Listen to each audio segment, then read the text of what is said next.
and the life. No one comes to the Father but by me. John chapter 14, verse 6.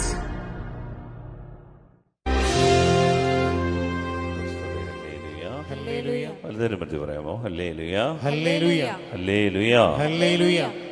നമ്മുടെ കർത്താവിൻ്റെ Christmas ഈ ഞായറാഴ്ച നമ്മൾ ആചരിക്കുകയാണ്. ദൈവം നമുക്ക് തന്ന ഒരു വർഷം കൂടി സന്തോഷത്തോടെ തന്നതാണ്.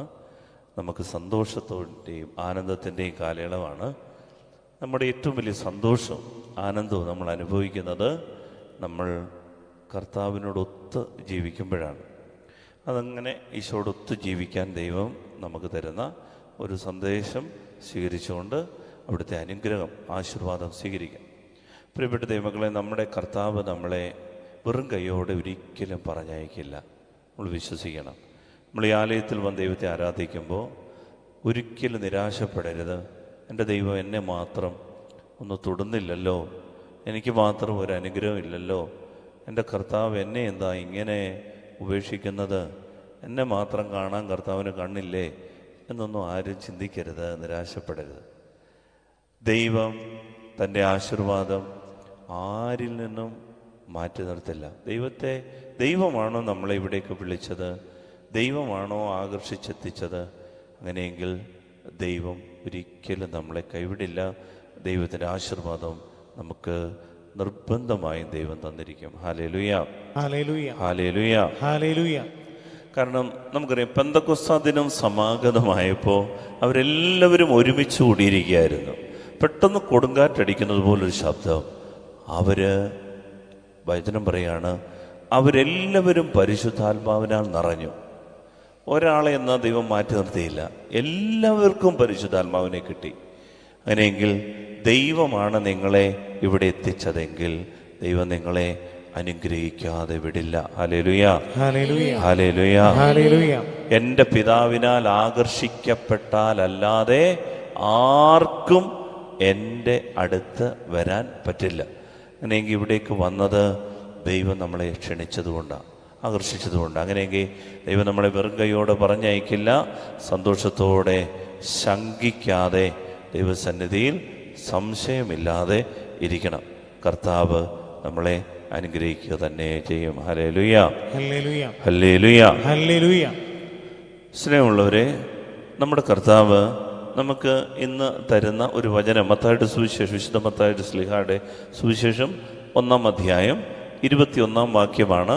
നമുക്ക് വായിച്ചു കേട്ട് നമ്മുടെ ഇന്നത്തെ വചന ശുശ്രൂഷയിലേക്ക് പ്രവേശിക്കുകയും ആശീർവാദത്തിനായി ഒരുങ്ങുകയും ചെയ്യാം. അവൾ ഒരു പുത്രനെ പ്രസവിക്കും, നീ അവന് യേശു എന്ന് പേരിടണം. എന്തെന്നാൽ അവൻ തന്റെ ജനത്തെ അവരുടെ പാപങ്ങളിൽ നിന്ന് മോചിപ്പിക്കും. Hallelujah, hallelujah. ഈ വചനം വളരെ പ്രധാനപ്പെട്ട ഒരു വചനമാണ്. ഞാൻ ഇന്ന് പറയുന്നത് നിങ്ങൾ വളരെ ശ്രദ്ധയോടെ കേൾക്കണം. നിങ്ങൾ ശ്രദ്ധിച്ചാണ്ടിരിക്കുന്നത് ഈ വചനത്തിൻ്റെ പൊരുൾ അറിഞ്ഞാൽ, ഗ്രഹിച്ചാൽ യേശു ക്രിസ്തുവിൻ്റെ വരവിൻ്റെ ലക്ഷ്യം എന്താണെന്ന് നമുക്ക് മനസ്സിലാവും. പ്രിയപ്പെട്ട ദൈവമക്കളെ, നമ്മൾ തിരിച്ചറിയേണ്ട ഒരു പ്രധാനപ്പെട്ട സത്യമാണ്, യേശു എന്തിനാണ് ഈ ഭൂമിയിലേക്ക് വന്നത്? ഈശോ എന്തിനാണ് ഈ ഭൂമിയിലേക്ക് വന്നത്? ഇത് നമ്മൾ അറിഞ്ഞെങ്കിൽ മാത്രമേ ക്രിസ്മസ് നമുക്ക് പൂർണ്ണമാവുകയുള്ളൂ. ഇവിടെ വചനത്തിൽ വളരെ വ്യക്തമായിട്ട് മത്തായി ശ്ലീഹ പറയുകയാണ്, അവൾ ഒരു പുത്രനെ പ്രസവിക്കും. പരിശുദ്ധ അമ്മ ഒരു പുത്രനെ പ്രസവിക്കും, നീ അവന് യേശു എന്ന് പേരിടണം. യേശു എന്ന വാക്കിൻ്റെ അർത്ഥം അവൻ നമ്മുടെ രക്ഷകനാണ്. ഇതാണ് ആ വാക്കിൻ്റെ അർത്ഥം. നമ്മെ രക്ഷിക്കുന്നവനാണ്. എന്തിൽ നിന്നാണ് നമ്മെ രക്ഷിക്കുന്നത്? നമ്മെ നമ്മളുടെ പാപങ്ങളിൽ നിന്ന് രക്ഷിക്കും. ഇതാണ് യേശു ക്രിസ്തുവിന്റെ വരവിന്റെ ലക്ഷ്യം. Hallelujah, hallelujah, hallelujah, hallelujah. അന്നത്തെ കാലത്തെ ആളുകള് പക്ഷേ ഇത് കേട്ട് മത്തായി ശ്ലീഹായെ കുറ്റപ്പെടുത്തിയിട്ടുണ്ടാവും. മത്തായി ശ്ലീഹ ഇത് പഠിപ്പിച്ചപ്പോൾ, ഇത് എഴുതി വച്ചപ്പോൾ ആളുകൾ പറഞ്ഞിട്ടുണ്ടാകും, പാപങ്ങളിൽ നിന്നോ, പാപത്തിൻ്റെ കാര്യമൊക്കെ പിന്നെ മതി, ഞങ്ങൾക്കിപ്പോൾ രക്ഷ വേണ്ടത് ദാരിദ്ര്യത്തിൽ നിന്നാണ്, റോമാക്കാരുടെ അടിമത്തത്തിൽ നിന്നാണ്. ഞങ്ങളെ വല്ലാതെ കഷ്ടപ്പെടുത്തുന്ന രാഷ്ട്രീയ ആധിപത്യങ്ങളുണ്ട്. ഞങ്ങൾ യുദ്ധ തടവുകാരായി ഞങ്ങളെ പിടിച്ചുകൊണ്ട് പോകുന്ന അസീറിയക്കാരുണ്ട്, ഗ്രീക്കുകാരുണ്ട്. ഇവരുടെ ഈ അടിമത്തത്തിൽ നിന്നാണ് ഞങ്ങൾക്ക് മോചനം വേണ്ടേ. ഞങ്ങൾക്ക് പാപമോചനമൊക്കെ പിന്നെ മതി. ഇപ്പം ഞങ്ങൾക്ക് വേണ്ടത് 4 പുത്തം വേണം, ജീവിക്കാൻ ഒരു തുണ്ട് മണ്ണ് വേണം, ഞങ്ങൾക്ക് ഒരു വീട് വേണം, ഞങ്ങൾക്ക് ജീവിക്കാൻ വരുമാന മാർഗം തുറന്നു കിട്ടണം. അതുകൊണ്ട് മിശിഹ വരുമ്പോൾ ഞങ്ങളെ ഈ ദേശത്തിൻ്റെ രാഷ്ട്രീയ പാരതന്ത്രങ്ങളിൽ നിന്ന് ഞങ്ങളെ രക്ഷിക്കണം. ഞങ്ങൾക്ക് രക്ഷ വേണ്ടത് ഞങ്ങൾ ഈ അടിമകളാക്കി വെച്ചിരിക്കുന്ന ആളുകളിൽ നിന്നാണ്. പ്രിയപ്പെട്ടവരെ, ഇതായിരുന്നു അന്നത്തെ കാലത്തെ രക്ഷകനെക്കുറിച്ചുള്ള ചിന്ത. ശ്രദ്ധിച്ചു കേൾക്കണം. രക്ഷകൻ എന്ന് പറഞ്ഞാൽ ഞങ്ങളെ റോമാക്കാരിൽ നിന്ന് രക്ഷിക്കണം, ഈ സീസറിൻ്റെ ആധിപത്യത്തിൽ രക്ഷിക്കണം. ഈ ഹെറോദേസ് ഉണ്ടല്ലോ, ഈ ഹെറോദേസിൻ്റെ ഒരു ഭാര്യയെ സംശയം മൂലം ഈ ഹെറോദേസ് ചുട്ടുകരിച്ചു വന്നതാണ്. ഹെറോദേസിന് 10 ഭാര്യമാരുണ്ടായിരുന്നു.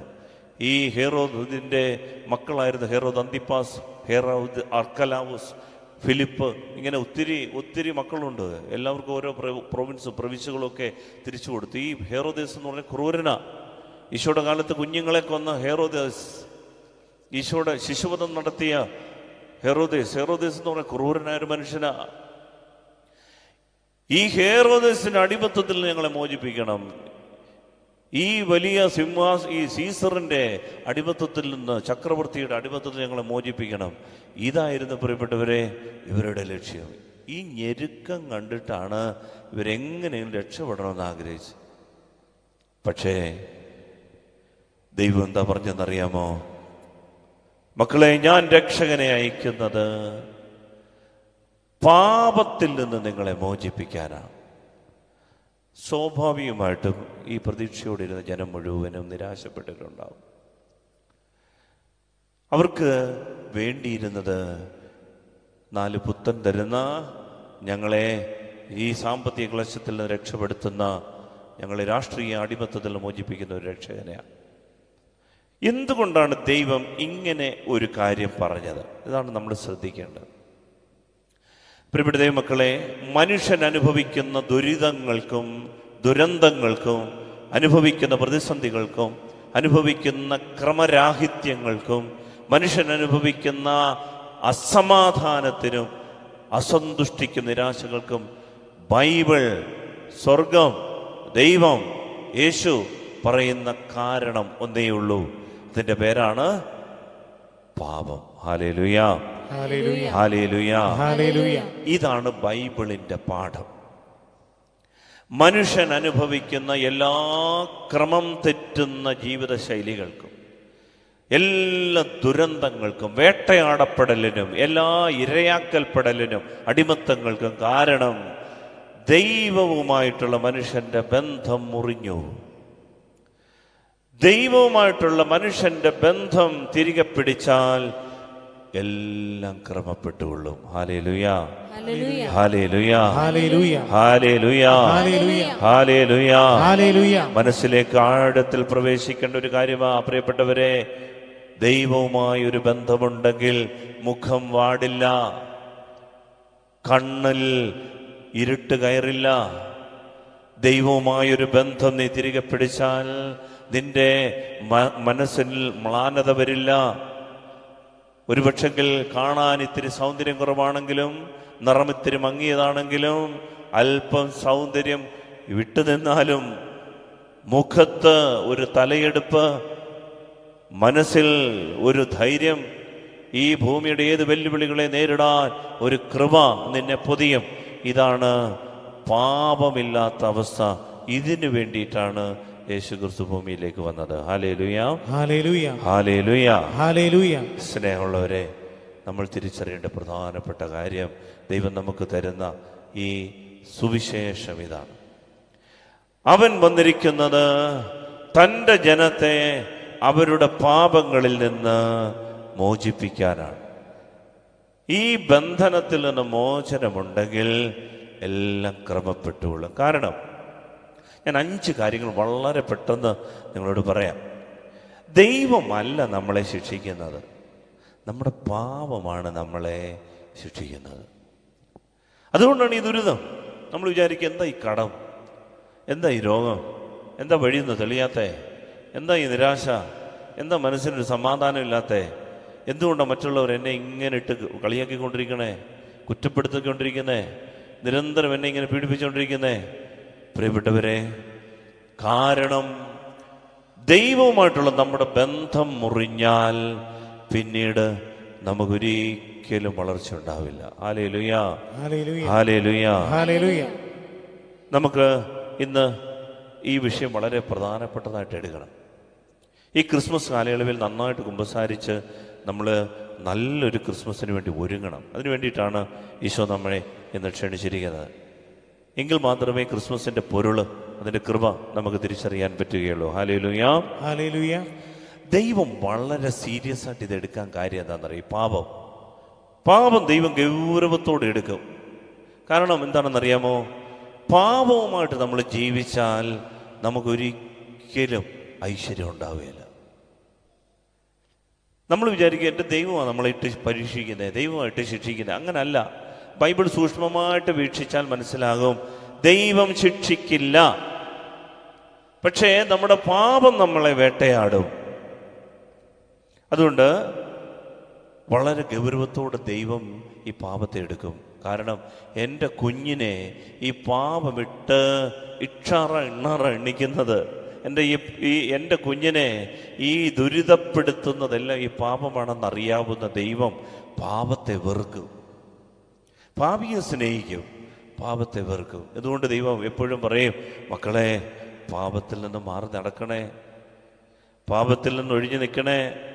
കാരണം ഈ പാപം എന്നെ വേട്ടയാടുമെന്ന് ദൈവത്തിനറിയാം.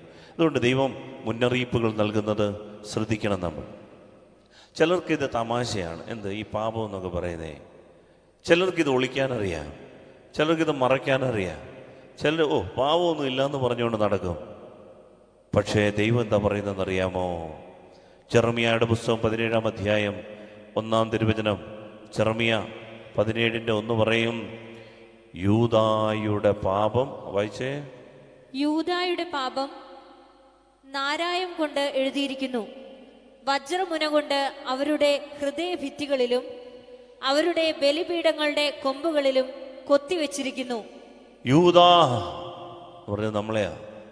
നിന്റെ പാപം നാരായം കൊണ്ട് എഴുതിയിരിക്കുന്നു.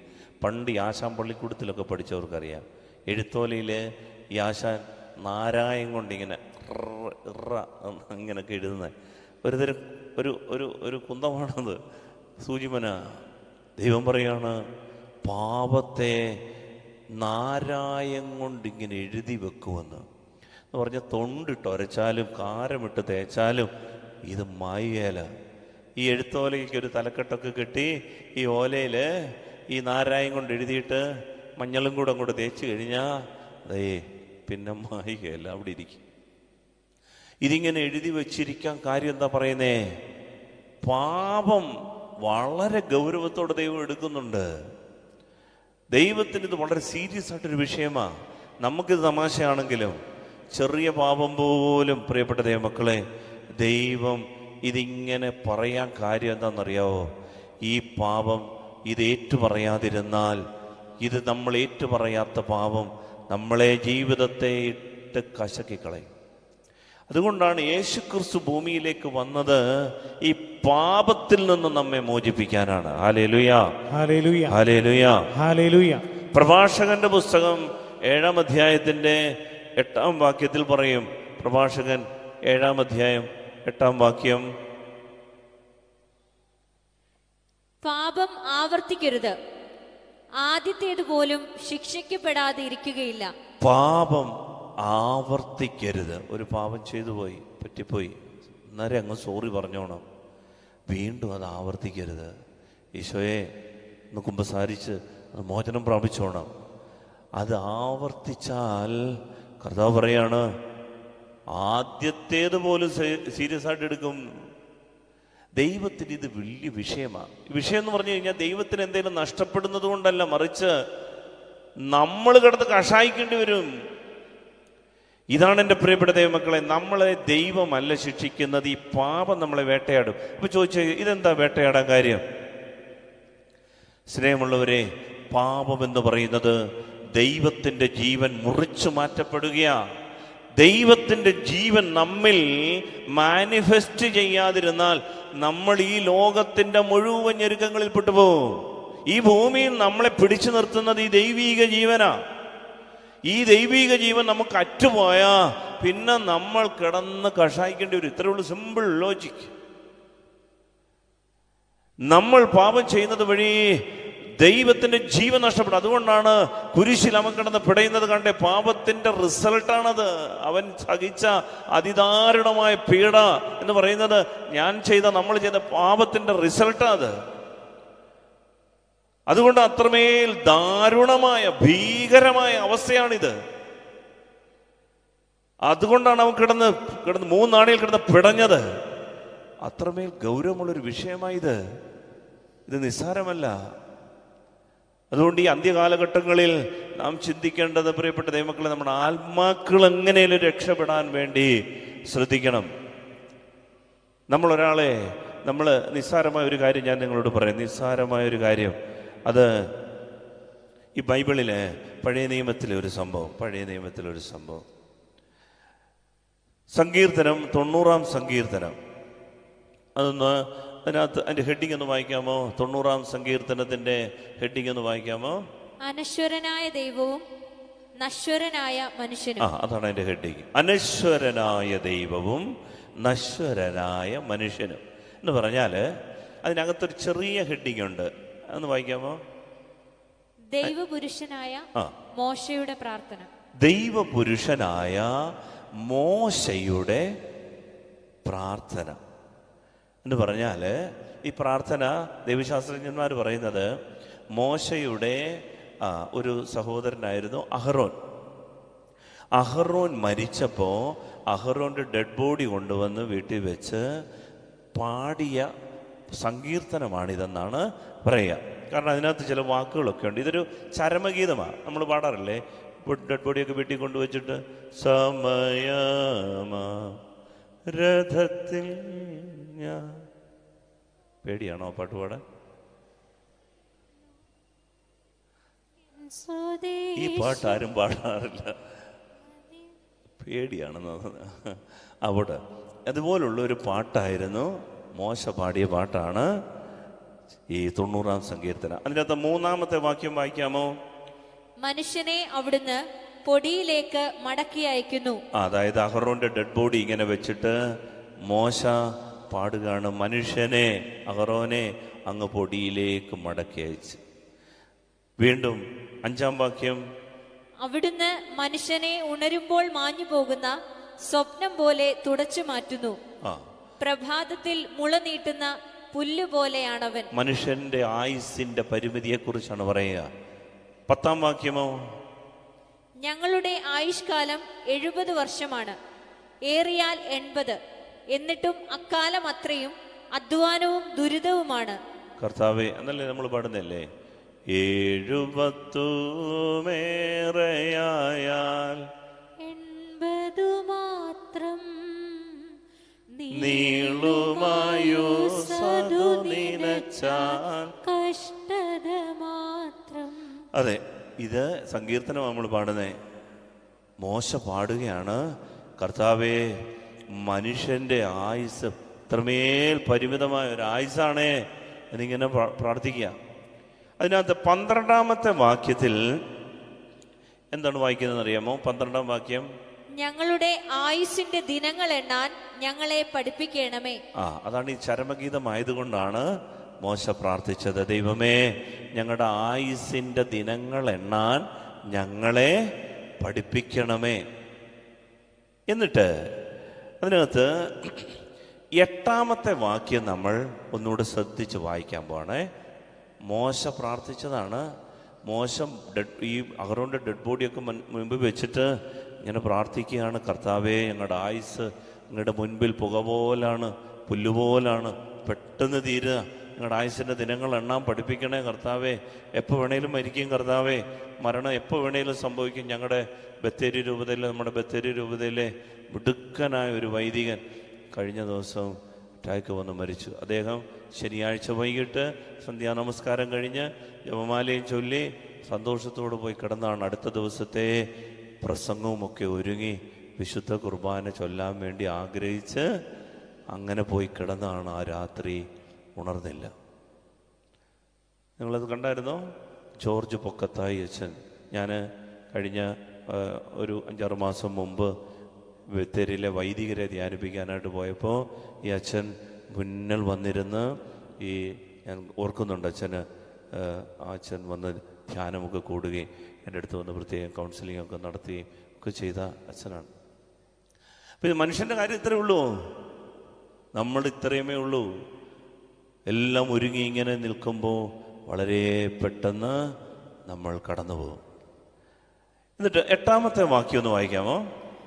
ഞങ്ങളുടെ അകൃത്യങ്ങൾ അങ്ങയുടെ മുൻപിലുണ്ട്, ഞങ്ങളുടെ രഹസ്യപാപങ്ങൾ അങ്ങയുടെ മുഖത്തിന്റെ പ്രകാശത്തിൽ വെളിപ്പെടുന്നു. മോശ ഇങ്ങനൊന്നും ആയിരിക്കത്തില്ല പ്രാർത്ഥിച്ചത്. മോശ വേദനയോടായിരിക്കും പ്രാർത്ഥിച്ചത്. മോശ എങ്ങനെ പ്രാർത്ഥിച്ചെന്നറിയാമോ? കർത്താവേ, ഞങ്ങളുടെ അകൃത്യങ്ങൾ അങ്ങയുടെ മുൻപിലുണ്ട്, ഞങ്ങളുടെ രഹസ്യപാപങ്ങൾ അങ്ങയുടെ മുഖത്തിന്റെ പ്രകാശത്തിൽ വെളിപ്പെടുന്നു. മോശ പ്രാർത്ഥിക്കുകയാണ്. ഈ മരണം കണ്ടിട്ട് മോശ പറയാണ്, കർത്താവേ, ഞങ്ങളുടെ കുഞ്ഞു പാപങ്ങൾ പോലും അങ്ങയുടെ മുഖത്തിന്റെ പ്രകാശത്തിൽ വെളിപ്പെടും എന്ന് പറഞ്ഞാൽ ദൈവം ചെറിയ പാപം പോലും ഗൗരവത്തോടെ എടുക്കും. കാരണം നമ്മൾ പാപത്താൽ വേട്ടയാടപ്പെടരുത്, ഈ പാപം നമ്മളെ ഇട്ട് കൊല്ലാക്കൊല ചെയ്യരുത് എന്ന് ദൈവത്തിന് ആഗ്രഹമുണ്ട്. ഇത് മോശയ്ക്ക് വെളിപ്പെട്ടിട്ട് മോശ പറയാണ്, ചെറിയ പാപം പോലും ദൈവം ശ്രദ്ധിക്കും. അപ്പൊ ചോദിച്ചേക്കാം, ഈ മോശയ്ക്കൊക്കെ ചെറിയ പാപം ഉണ്ടായിരുന്നോ? ദൈവത്തെ മുഖാമുഖം കണ്ട മോശ, ദൈവത്തിന്റെ കയ്യിൽ നിന്ന് 10 കൽപ്പനകൾ സ്വീകരിച്ച മോശ, കയ്യിലിരുന്ന വടി കൊണ്ട് ചെങ്കടലിനെ അടിച്ചപ്പോൾ ചെങ്കടൽ 2ആയി പിളർന്നു മാറി. അത്ര പവർഫുൾ ആയിട്ടുള്ള മോശയ്ക്ക് എവിടുന്ന ഈ പാപം? മോശെ നീ അത്ര ചില്ലറക്കാരനൊന്നുമല്ല, നീ വലിയ പുള്ളിയാണ്, നിനക്ക് ഇവിടുത്തെ പാപം? സീനായ് മലയിൽ ഈ മോശ ഉപവസിച്ചിട്ട് തിരിച്ചിറങ്ങി വന്നപ്പോ ഈ ജനം പറഞ്ഞു, മോശേ, വല്ല ബെഡ്ഷീറ്റും എടുത്ത് നിന്റെ തലവഴങ്ങയിട്, നിന്റെ മുഖത്തിന്റെ വെട്ടം കണ്ടിട്ട് ഞങ്ങളുടെ കണ്ണടിച്ചു പോകും. അത്ര തേജസ്സാർന്ന മുഖമുള്ള ആളാണ് ആര്? മണ്ടണില്ല. ആര്? മോശ അത്ര സീരിയസ് ആണ് ആള്. നിങ്ങൾക്കറിയാമോ, മോശയ്ക്കെതിരെ ഒരു 250 പേര് പൊതുയോഗം കൂടി. അവരെല്ലാവരും കൂടി പൊതുയോഗം കൂടിയിട്ട് പറഞ്ഞു, മോശയ്ക്ക് എന്താ കൊമ്പുണ്ടോ? മോശയുടെ സഹോദരി മിരിയാം, സ്വന്തം പെങ്ങളാണ് ഈ മീറ്റിങ്ങിന് നേതൃത്വം കൊടുക്കുന്നത്. അന്നത്തെ കാലത്തും ഈ ചേച്ചിമാരിങ്ങനെ നിൽക്കും. ഈ പൊതുയോഗം കൂടിയിട്ട് പറയും, ആഹാ, മോശയ്ക്ക് എന്നാ കൊമ്പുണ്ടോ? ഞങ്ങൾ കൗൺസിലിംഗ് നടത്തിയ എന്താ ആളുകൾക്ക് കേൾക്കത്തില്ലേ? എല്ലാവരും എന്താ മോശയുടെ കൗൺസിലിംഗ് മുറിയിലോട്ട് പോന്നേ? ആളുകൾ എന്താ ഞങ്ങളുടെ അടുത്തോട്ട് വരാത്തെ? ഇതൊക്കെയാണ് കംപ്ലൈൻറ്റ്. പ്രിയപ്പെട്ടവരെ, മോശ ഇങ്ങനെ ഈ സംഭവം ആളുകൾ പിറുപിറുത്ത് മോശയ്ക്കെതിരെ 250 പേര്, അത് നമ്മൾ വായിക്കുന്നുണ്ട് ബൈബിളിൽ, സംഖ്യയുടെ പുസ്തകത്തിൽ 250 പേര് മോശയ്ക്കെതിരെ മീറ്റിംഗ് നടത്തി. എന്താ സംഭവിച്ചെന്നറിയോ? മോശ ഇതറിഞ്ഞില്ല. ദൈവം ഇത് കേട്ടിട്ട് ഭൂമി 2ആയിട്ടങ്ങ് പിളർന്ന് പൊതുയോഗം നടന്ന സ്ഥലത്തിരുന്ന ആളുകൾ താഴോട്ടങ്ങ് പോയി. മരിക്കാതെ അടക്കം കിട്ടി. അങ്ങനെയൊക്കെ സംഭവമുണ്ട് കേട്ടോ. മരിക്കൊന്നും വേണ്ട, അടക്കം കിട്ടാൻ. ഭൂമി അങ്ങ് നകന്ന് കാണാനില്ല, അപ്രത്യക്ഷമായി. കാരണം മോശയ്ക്കെതിരെ ആരേലും ഒരു വാക്ക് വെറുവെറുത്ത കർത്താവ് അടങ്ങിയിരിക്കുകയില്ല. അത്ര ഗൗരവമുള്ള ടീമാണ് ആര്? മോശ. ദൈവം മുമ്പാകെ ദൈവ പുരുഷനാണ്, ദൈവം തെരഞ്ഞെടുത്ത, ദൈവം തൊട്ട മനുഷ്യനാണ്. മോശയ്ക്കെതിരെ മിരിയാം പുറപുറത്തപ്പോൾ എന്താ സംഭവിച്ചെന്നറിയാമോ? രാവിലെ എഴുന്നേറ്റ് നോക്കുമ്പോൾ ഈ ചേച്ചിയുടെ കൈ ബ്രഷും പേസ്റ്റും ഒക്കെ എടുത്തപ്പോൾ കൈ എല്ലാം വെളുത്തിരിക്കുന്നു. ഒരു വിരലില്ല ഇങ്ങനെ പിടിക്കാൻ. കുഷ്ഠം അത്ര സീരിയസ് ആണ്. മോശയ്ക്കെതിരെ ആരെങ്കിലും ഒരു വാക്ക് പറഞ്ഞ ദൈവം ചാടിയിറങ്ങും, മിണ്ടിപ്പോരെന്ന് പറയും. ഇനി ശ്രദ്ധിക്കണം, ഈ മോശ പ്രാർത്ഥിക്കുകയാണ്, കർത്താവേ, ഞങ്ങളുടെ ചെറിയ പാപം പോലും അങ്ങയുടെ മുമ്പിൽ വെളിപ്പെടും. മോശയ്ക്ക് പാപമുണ്ടോ? അത് മനസ്സിലാക്കണമെങ്കിൽ പുതിയ നിയമത്തിൽ വരണം. പുതിയ നിയമത്തിൽ യൂദാസിൻ്റെ ഒരു ലേഖനമുണ്ട്. പുതിയ നിയമത്തിൽ യൂദാസിൻ്റെ ലേഖനം ഒറ്റ അധ്യായമേ ഉള്ളൂ. അതിനകത്ത് 9-ാമത്തെ വാക്യത്തിൽ മോശയെക്കുറിച്ച് പറയുന്നുണ്ട്. പുതിയ നിയമത്തിൽ 9-ാം വാക്യം വായിക്കാം. യൂദാസിൻ്റെ ലേഖനം 9-ാം വാക്യം. പ്രധാന ദൂതനായ മിഖായേൽ മോശയുടെ ശരീരത്തെ ചൊല്ലി പിശാചിനോട് തർക്കിച്ചപ്പോൾ അവനെ കുറ്റപ്പെടുത്തി ഒരു നിന്ദാവചനം പോലെ ഉച്ചരിക്കാൻ തുനിഞ്ഞില്ല. ഒരു നിന്നാ വാക്കുപോലും ഉച്ചരിക്കാൻ തുനിഞ്ഞില്ല. പിന്നെയോ കർത്താവ് നിന്നെ ശാസിക്കട്ടെ എന്ന് മാത്രം പറഞ്ഞു. Hallelujah, hallelujah, hallelujah, hallelujah. എന്നോട് ശ്രദ്ധിച്ച് കേൾക്കണം. പ്രധാന ദൂതനായ മിഖായേൽ മോശയുടെ ശരീരത്തെ ചൊല്ലി പിശാചിനോട് തർക്കിച്ചെന്ന്. മക്കളെ ശ്രദ്ധിച്ച് കേൾക്കണം. മോശ മരിച്ച് സ്വർഗത്തിൽ ചെന്നു. പുതിയ നിയമത്തിലാണ് ഇത് എഴുതിയിരിക്കുന്നത്. യൂദാസിന് വെളിപ്പെട്ട ഒരു വെളിപാടാണിത്. യൂദാസ് എന്ന് പറയുന്നത് യൂദാസ് ഇസ്കറിയോത്ത അല്ല, കർത്താവിൻ്റെ ശിഷ്യനായ യൂദാസിന് വെളിപ്പെട്ട, പിന്നീട് തിരഞ്ഞെടുക്കപ്പെട്ട യൂദാസ് തദേവൂസ്, നമുക്കറിയാം. പിന്നീട് തിരഞ്ഞെടുക്കപ്പെട്ടല്ല, കർത്താവിൻ്റെ ശിഷ്യനായ യൂദാ തദേവൂസ്. ഈ യൂദാ തദേവൂസ് എഴുതിയ ലേഖനത്തിൽ യൂദാസിന് വെളിപ്പെട്ട ഒരു സത്യമാണിത്. പ്രധാന പുരോഹിതനായ മിഖായേൽ മോശയുടെ ശരീരത്തെ ചൊല്ലി പിശാചിനോട് തർക്കിച്ചു. എന്ന് പറഞ്ഞാൽ മോശ മരിച്ച് മോശയുടെ ശരീരം ഇങ്ങനെ കിടക്കുമ്പോൾ പിശാച് വന്നിട്ട് മിഖായേൽ ദൂതനോട് പറഞ്ഞു, ദേ ഈ ശരീരത്തിൽ എനിക്കൊരവകാശം കിടപ്പുണ്ട്. എൻ്റെ അമ്മച്ചി, മോശയുടെ ശരീരത്തിൽ പിശാച് അവകാശം പറഞ്ഞു, ലീഗൽ റൈറ്റ് കിടപ്പുണ്ടെന്ന്. പിശാച് തർക്കിച്ചു മിഖായേലിനോട്. സാധാരണ മിഖായേൽ ദൂതനോട് തർക്കിച്ചാൽ അന്നേരം വിവരം അറിയും. മിഖായേൽ എന്ന് പറഞ്ഞാൽ ചില്ലറക്കാരനല്ല, കയ്യിലിരിക്കുന്ന വാളുകൊണ്ട് ഒരു വീശിയാൽ മതി, പിശാച് 8 കഷണമായിട്ട് തുണ്ടമായിട്ട് മാറും. പക്ഷേ ഈ പിശാചിന് ധൈര്യമായി മിഖായേലിനോട് തർക്കിക്കാൻ മോശയുടെ ശരീരത്തെ ചൊല്ലി. മോശയുടെ ശരീരം സ്വർഗത്തിലേക്ക് വരുമ്പോ, പ്രിയപ്പെട്ടവരെ, മാലാഖമാർ മോശ എന്ന മഹാദൈവപുരുഷൻ വരുന്നേ എന്ന് പറഞ്ഞപ്പോൾ പെട്ടെന്ന് പിശാച് കയറി ബ്ലോക്ക് ചെയ്തിട്ട് പറഞ്ഞു, വെയിറ്റ്, ശരീരമൊക്കെ ഇങ്ങോട്ട് എടുത്തോ, പക്ഷേ ഈ ശരീരത്തിൽ എനിക്കൊരു അവകാശം കിടപ്പുണ്ടെന്ന് പറഞ്ഞു. അതെന്താണെന്നറിയാമോ? സങ്കീർത്തന പുസ്തകത്തിൽ അത് എഴുതിയിട്ടുണ്ട്. 106-ാം സങ്കീർത്തനത്തിൽ 32-33 വാക്യങ്ങൾ വായിച്ചാൽ അറിയാം പിശാച് എന്തിനാണ് ഈ അവകാശവാദം ഉന്നയിച്ചത്. ഞാൻ പറഞ്ഞത് വളരെ ശ്രദ്ധയോടിരിക്കണം. ദൈവമല്ല ശിക്ഷിക്കുന്നത്, പിശാച് അവകാശം പറയും പാപത്തിനടിപ്പെട്ടാൽ. സങ്കീർത്തനം 106-ന്റെ വായിക്കാമോ? 32-33 വാക്യങ്ങൾ. മെരീബ ജലാശയത്തിനടുത്തു വെച്ച് അവർ അവിടുത്തെ പ്രകോപിപ്പിച്ചു. അതായത് മോശയുടെ നേതൃത്വത്തിൽ ഇസ്രായേൽ ജനം ഈജിപ്തിൽ നിന്ന് കാനാൻ നാട്ടിലേക്ക്, വാഗ്ദത്ത നാട്ടിലേക്ക് വരികയാണ്. വരുമ്പോൾ മെരീബ ജലാശയത്തിനടുത്ത് വെച്ച് ഈ ജനം പിറുപിറുത്തു, ഞങ്ങളെ ആ ഈജിപ്തിലെങ്ങാണ് ഇട്ടാൽ മതിയായിരുന്നു, ഇവിടെ ഞങ്ങൾക്ക് വെള്ളമുണ്ടോ, ഭക്ഷണമുണ്ടോ, ഞങ്ങളെ നശിപ്പിക്കാൻ വേണ്ടി ഒരുത്തം കൊണ്ടുവന്നിരിക്കും. ഇങ്ങനെ ജനം മോശയ്ക്കെതിരെയും ദൈവത്തിനെതിരെയും പിറുപിറുക്കുകയാണ്. പിറുപിറുത്തപ്പോ വായിക്കാം. അവർ മൂലം മോശയ്ക്കും ദോഷമുണ്ടായി. അവർ മൂലം മോശയ്ക്ക് ദോഷമുണ്ടായി. ആര് മൂലം? ഈ ജനം പിറുപിറുക്കും. ജനം പിറുപിറുക്കുന്നത് മൂലം മോശയ്ക്ക് ദോഷമുണ്ടായി. ജനം പിറുപിറുത്താൽ മോശയ്ക്ക് ദോഷമുണ്ടാവും. എന്താ സംഭവിച്ചെന്നറിയാമോ? വായിക്കാം. അവർ അവന് മനോവേദന ഉളവാക്കി. ഈ ജനം ഈ മോശയ്ക്ക് മനോവേദന ഉളവാക്കി. അതായത് ചില വാക്കുകളൊക്കെ പറയുമ്പോൾ ഈ മോശയ്ക്ക് അങ്ങ് വേദനയായി.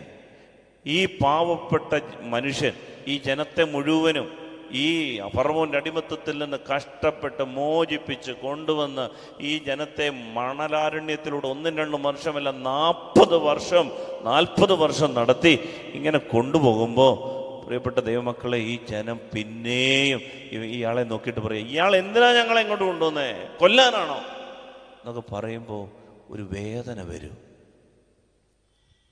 ഒരു വേദന അങ്ങോട്ടുണ്ടായി കണ്ണങ്ങോട്ട് നിറയും. കണ്ണ് നിറഞ്ഞിട്ട് മോശ ചെയ്യേണ്ടിയിരുന്നത് അത് ബലിപീഠത്തിലെങ്ങ് സമർപ്പിച്ചാൽ മതിയായിരുന്നു. പക്ഷേ മോശ എന്ത് ചെയ്തെന്നറിയാമോ? ഈ ജനത്തെ നോക്കിയിട്ട് വിവേകരഹിതമായി സംസാരിച്ചു. വായിക്കാമോ? അവൻ വിവേകരഹിതമായി സംസാരിച്ചു. മോശ എന്തോ വിട്ടെന്ന് പറഞ്ഞു. മോശ ഈ ജനത്തെ നോക്കിയിട്ട് പറഞ്ഞു, നിന്നെയൊക്കെ പ്രസവിച്ചത് ഞാനാണോ ഉള്ള രീതിയിൽ ഒരു വാക്ക് അങ്ങ് പറഞ്ഞു. പാവം, മനോവേദന മൂലമാണ്. മനോവേദന കൂടി ഒരു വാക്കങ്ങ് വിട്ടു പറഞ്ഞു. അതവന് ദോഷമായി. ഒരു വാക്ക് വിട്ടു പറഞ്ഞപ്പോ, മരിച്ചു കഴിഞ്ഞപ്പോ പിശാച് വന്നേക്കുക. മിഖായേലേ വെയിറ്റ്, മോശയുടെ നാക്കിങ്ങ് തന്നേര്. നാക്കേ, ബാക്കി അവയവങ്ങളെല്ലാം എടുത്തോളാൻ പറഞ്ഞു. അങ്ങനെ ആയിരിക്കും പറഞ്ഞത്. കാരണം പിശാച് നിയമപരമായ അവകാശവാദം ഉന്നയിക്കും. പ്രിയപ്പെട്ട ദൈവമക്കളെ, വളരെ ഗൗരവമായാണ് ദൈവം പാപത്തെ എടുക്കുന്നത്. കാരണം പിശാചിന് അവകാശം കിടക്കും. അതുകൊണ്ടാണ് നമ്മൾ പറയുന്ന ഓരോ വ്യർത്ഥവാക്കിനും വിധി ദിവസം കണക്ക് കൊടുക്കേണ്ടി വരും. മത്തായിയുടെ സുവിശേഷം 12-ാം അധ്യായം 36-ാം തിരുവചനം. മനുഷ്യർ പറയുന്ന ഓരോ വ്യർത്ഥവാക്കിനും വിധി ദിവസത്തിൽ കണക്ക് കൊടുക്കേണ്ടി വരും. അത്ര ഗൗരവമുള്ള വിഷയമാണ് ഈ പാപം. ഇത് നമ്മളെ ഇട്ട് തകർത്തുകളയും. അതിനാൽ പ്രിയപ്പെട്ട ദൈവമക്കളെ, നമ്മുടെ ജീവിതത്തെ വളരെ പ്രധാനപ്പെട്ട വിഷയം, നമ്മൾ ആളുകളെയൊക്കെ ഇങ്ങനെ കുറ്റപ്പെടുത്തുമ്പോൾ, വിധിക്കുമ്പോൾ, ആളുകളെക്കുറിച്ച് അച്ഛനിതൊന്നും അറിയാത്തതുകൊണ്ടാണ് അവനെക്കുറിച്ച്, അച്ഛൻ ആളിനെ വല്ലതും കണ്ടിട്ടുണ്ടോ എന്നൊക്കെ പറയുമ്പോൾ, പ്രിയപ്പെട്ട ദൈവമക്കളെ, എന്നോടൊരാൾ പറയും, ഇപ്പം ഞാൻ പറയാണ്, പിന്നെ എനിക്കറിയാം ആളിനെ, എനിക്കറിയത്തില്ലേ എന്നൊക്കെ വിധിക്കുമ്പോൾ ഈ വ്യർത്ഥവാക്കുകൾക്കെല്ലാം കണക്കൊടു. പിശാച് ലീഗൽ റൈറ്റ്, അവകാശം പറയും. പിശാച് പിന്നെ പറയും, അവകാശം തീർന്നിട്ട് കയറിയാൽ മതി എന്ന് പറയും. അതിനാൽ ഈ ക്രിസ്മസ് കാലയളവിൽ നാം മനസ്സിലാക്കേണ്ടത്, നിസ്സാര കാര്യം പോലും നമ്മളെ തളച്ചിടും, പൂട്ടിയിടും, ബന്ധിച്ചിടും. അതിനാൽ ഈ ബന്ധനത്തിൽ നിന്ന് മോചിപ്പിക്കാനാണ് അവൻ വന്നത്. ഹല്ലേലൂയ. അവൻ വന്നിരിക്കുന്നത് തൻ്റെ ജനത്തെ അവരുടെ പാപങ്ങളിൽ നിന്ന് മോചിപ്പിക്കാനാണ്. Hallelujah, hallelujah, hallelujah, hallelujah. അതുകൊണ്ടാണ് പ്രിയപ്പെട്ട ദൈവമക്കളെ, ഈ ബൈബിളില് ചില ആളുകൾ ഇതിനെ കാണുന്നത് എന്താണെന്നറിയോ? ഇതിനകത്തൊന്നും കുഴപ്പമൊന്നുമില്ല, ഞാൻ എൻ്റെ ഇഷ്ടത്തിന് നടന്നാലും ദൈവം എന്നെ അനുഗ്രഹിച്ചോളും, ഇങ്ങനെ കരുതുന്ന ആളുകളുണ്ട്. ഇവരെ കുറിച്ച് ബൈബിൾ പറയുന്ന വാക്യം എന്താണെന്നറിയാമോ? ഇവരെക്കുറിച്ച് ബൈബിൾ പറയുന്നത്, ഈ വിഷഫലം കായ്ക്കുന്ന മരത്തിൻ്റെ വേരെന്നാണ് പറയുന്നത്. വിഷഫലം കായ്ക്കുന്ന മരത്തിൻ്റെ വേര്. നിയമാവർത്തന പുസ്തകത്തിലാണ് ആ വചനം നമ്മൾ കാണുന്നത്. അതായത്, ഞാൻ എൻ്റെ ഇഷ്ടത്തിന് നടന്നാലും ഒരു കുഴപ്പവും ഇല്ല എന്ന് പറയുന്ന ആളുകളെക്കുറിച്ച് ബൈബിൾ പറയുകയാണ്, അവൻ വിഷഫലം കായ്ക്കുന്ന മരത്തിൻ്റെ വേര് കണക്കെയാണ് എന്ന് പറഞ്ഞാൽ അതാണ് അവൻ അതോടുകൂടി ആ മരം വെട്ടിക്കളയാനുള്ള വിധിയാണ്. പിന്നെ ആ മരത്തിന് നിലനിൽക്കാനുള്ള സാധ്യത ഇല്ല. ഹല്ലേലൂയ, ഹല്ലേലൂയ, ഹല്ലേലൂയ, ഹല്ലേലൂയ, ഹല്ലേലൂയ, ഹല്ലേലൂയ. ഈശോ അതുകൊണ്ടാണ് പ്രിയപ്പെട്ട ദൈവമക്കളെ ബത്സയിദ കുളക്കരയിൽ തളർന്നു കിടന്ന മനുഷ്യനോട് അവനെ സുഖപ്പെടുത്തിയിട്ട് പറയുന്നൊരു കാര്യമുണ്ട്. ഇതാ നീ സൗഖ്യം പ്രാപിച്ചിരിക്കുന്നു, കൂടുതൽ മോശമായത് സംഭവിക്കാതിരിക്കാൻ മേലിൽ പാപം ചെയ്യരുത്.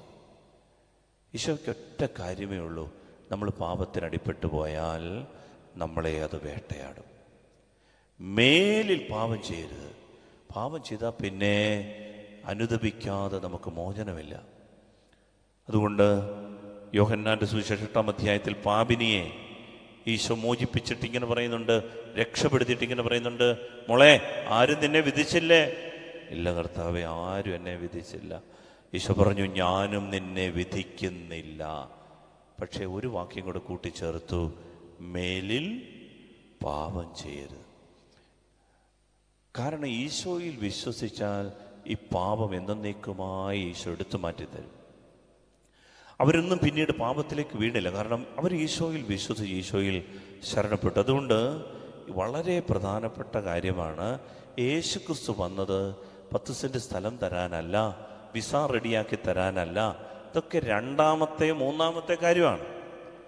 യേശുക്രിസ്തു ഭൂമിയിൽ വന്നത് നമ്മെ നമ്മുടെ പാപങ്ങളിൽ നിന്ന് രക്ഷിക്കാനാണ്. Hallelujah, hallelujah, hallelujah, hallelujah. അതുകൊണ്ട് സ്നേഹമുള്ളവരെ, ബൈബിൾ നമ്മെ പഠിപ്പിക്കുന്നതും തിരുസഭ നമ്മെ പഠിപ്പിക്കുന്നതും നമ്മുടെ ആത്മാവ് നശിച്ചു പോകരുത്. Catechism of the Catholic church, സഭയുടെ മതബോധന ഗ്രന്ഥം 1034-ാം ഖണ്ഡികയിൽ ഇങ്ങനെ എഴുതി വച്ചിരിക്കുന്നു. ശ്രദ്ധയോടെ കേൾക്കണം. 1034-ാം ഖണ്ഡിക സഭയുടെ മതബോധനം എന്താ പറയുന്നതെന്നറിയാമോ? വിശ്വസിക്കാനും മാനസാന്തരപ്പെടാനും ജീവിതാവസാനം വരെ വിസമ്മതിക്കുന്നവർക്കു വേണ്ടി കരുതി വച്ചിരിക്കുന്ന ശമിക്കാത്ത അഗ്നിയുടെ സ്ഥാനമായ ഗേഹന്നയെപ്പറ്റി യേശു കൂടെ പറയുന്നുണ്ട്. ഗേഹന്ന എന്ന് പറഞ്ഞാൽ നരകം. അതായത് വിശ്വസിക്കാനും മാനസാന്തരപ്പെടാനും ജീവിതാവസാനം വരെ വിസമ്മതിക്കുന്നവർക്ക് വേണ്ടി, മരണം വരെ എനിക്ക് വിശ്വാസവുമില്ല, എനിക്ക് മാനസാന്തരവുമില്ല എന്ന് പറഞ്ഞ് നടക്കുന്നവർക്ക് വേണ്ടി കരുതി വെച്ചിട്ടുള്ള ശമിക്കാത്ത അഗ്നി, ഒരിക്കലും കെട്ടുപോകാത്ത അഗ്നി, തീയുടെ സ്ഥാനമായ ഗേഹന്നയെപ്പറ്റി എന്ന് പറഞ്ഞാൽ നരകത്തെപ്പറ്റി യേശു കൂടെ പറയുന്നുണ്ട്. എന്നിട്ട് പറയാണ്, ആത്മാവും ശരീരവും നഷ്ടപ്പെടുന്ന സ്ഥലമാണത്. ആത്മാവും ശരീരവും നഷ്ടപ്പെടുന്ന സ്ഥലമാണത്. പ്രിയപ്പെട്ട ദൈവമക്കളെ, ക്രിസ്മസ് നമ്മൾ ആചരിക്കുമ്പോൾ യേശു ക്രിസ്തു എന്തിനാ വന്നേ? പാപത്തിൽ നിന്ന് നമ്മെ മോചിപ്പിക്കാൻ. അതുകൊണ്ട് ആദ്യമേ ഈശോയോടുള്ള ബന്ധത്തിൽ നമ്മൾ പ്രാർത്ഥിക്കേണ്ടത്, ഈശോയെ പാപിയാണേ ഞാൻ. ഇതിനകത്ത് ഒട്ടും കുറച്ചിൽ കാണരുത്. യേശുവേ ദാവീദിന്റെ പുത്ര എന്നിൽ കനിയണമേ. അന്ധയാചകൻ വഴിയരികിൽ വിടന്ന് വാവിട്ട് നിലവിളിച്ചതുപോലെ നമ്മൾ പ്രാർത്ഥിക്കണം, യേശുവേ പാപിയാണേ ഞാൻ, പറ്റിപ്പോയേ, ക്ഷമിക്കണേ. കാരണം ഒരു ചെറിയ പാപം പോലും കണക്ക് കൊടുക്കേണ്ടി വരുമെങ്കിൽ, ഇതിൽ നിന്ന് മോചനം കിട്ടുന്നില്ലെങ്കിൽ നമ്മൾ നരകിക്കും കിടന്ന് ഈ ഭൂമി. ഇത്രയും കടമുണ്ടാകാൻ കാര്യം കരുതുന്നുണ്ടോ? ദൈവത്തിന് പൈസ ഇല്ലാഞ്ഞിട്ടാണെന്ന്, സ്വർഗത്തിൽ നിക്ഷേപം ഇല്ലാഞ്ഞിട്ടാണെന്ന്, നമുക്ക് ജോലി തരാൻ ഈ ഭൂമിയിൽ സാധ്യതയില്ലാഞ്ഞിട്ടാണെന്ന്, ജീവിക്കാൻ സ്ഥലമില്ലാഞ്ഞിട്ടാണെന്ന്, നമുക്ക് മാത്രം വസ്തുവും വീടും ഇല്ലാത്ത ഭൂമി വസ്തു ഇല്ലാഞ്ഞിട്ടാ? ഭൂമിയിലെ 1/3 പോലുമുള്ള സ്ഥലം മനുഷ്യൻ താമസിച്ചിട്ടില്ല, വെറുതെ കിടക്കുന്ന സ്ഥലം. 4/3 കടലാണ്, അതിലൊരു ഭാഗം മാത്രമേ കരയുള്ളൂ. ആ കരയിൽ 1% പോലും താമസിക്കാൻ സ്ഥലങ്ങൾ. ഞാൻ ഓസ്ട്രേലിയയൊക്കെ പോയപ്പോൾ തീരപ്രദേശത്തൊക്കെ കുറച്ച് സ്ഥലങ്ങളിലെ ആളുകൾ താമസമുള്ളൂ. അങ്ങോട്ട് കിടക്കുകയാണ് വലിയ സ്ഥലങ്ങൾ. ആ ഭൂഖണ്ഡം മുഴുവനും ആകപ്പാടെ ഇന്ത്യയുടെ 3 മടങ്ങ് വലിപ്പമുള്ള സ്ഥലമാണ് ഓസ്ട്രേലിയ. ഇന്ത്യയെക്കാളും ജനസംഖ്യയോ കേരളത്തിൻ്റെ അത്രയും ജനസംഖ്യ, 3.5 കോടി ആൾക്കാരേ ഉള്ളൂ അവിടെ. ഇന്ത്യയെക്കാളും 3 മടങ്ങ് വലിപ്പമുള്ള ഒരു ഭൂഖണ്ഡത്തിൽ കേരളത്തിൽ എത്ര ആൾക്കാർ മാത്രമേ അവിടെ താമസമുള്ളൂ? ഇഷ്ടംപോലെ സ്ഥലമൊക്കെ ഭൂമി കിടപ്പുണ്ട്. നമുക്ക് മാത്രം എന്താ 5 സെൻറ്റ് സ്ഥലം കിട്ടാത്ത, അല്ലെങ്കിൽ ഒരു വീട് വെക്കാൻ പറ്റാത്ത, ചില കടങ്ങൾ മാറാത്ത, നമുക്ക് മാത്രം എന്താ വഴികൾ തെളിയാത്ത? സ്നേഹമുള്ളവരെ, പരിശോധിക്കണം, ആത്മശോധന ചെയ്യണം. യേശു ക്രിസ്തു ഒന്നാമതായി വന്നത് നമുക്ക് ഈ ദുരിതം നമ്മിൽ നിന്ന് എടുത്തു മാറ്റണമെങ്കിൽ നമ്മെ വേട്ടയാടുന്ന പാപത്തിൽ നിന്നൊക്കെ മോചിക്കണം. അതുകൊണ്ട് ചെറിയ കാര്യം പോലും നാം ആത്മശോധന ചെയ്ത് കണ്ടെത്തി ഏറ്റുപറഞ്ഞ് പാപമോചനം പ്രാപിക്കണം. അതുവഴി നാം ഒരു അനുഗ്രഹമായി മാറും. അതുകൊണ്ട് നമ്മുടെ പാപം നമ്മെ വേട്ടയാടാൻ നമുക്ക് ഇടയാകാതിരിക്കട്ടെ. പാപം നമ്മളെ ദുരിതത്തിലേക്ക് കൊണ്ടുപോകാൻ ഇടയാകാതിരിക്കട്ടെ. ഈ ക്രിസ്മസ് നന്നായി കുമ്പസാരിച്ച് വിശുദ്ധ ബലിയർപ്പണത്തിൽ പ്രവേശിക്കാനായിട്ട് നമുക്ക് യേശു സഹായിക്കണം. നമുക്ക് എഴുന്നേറ്റ് നിന്ന് ആരാധന പൂർത്തിയാക്കും.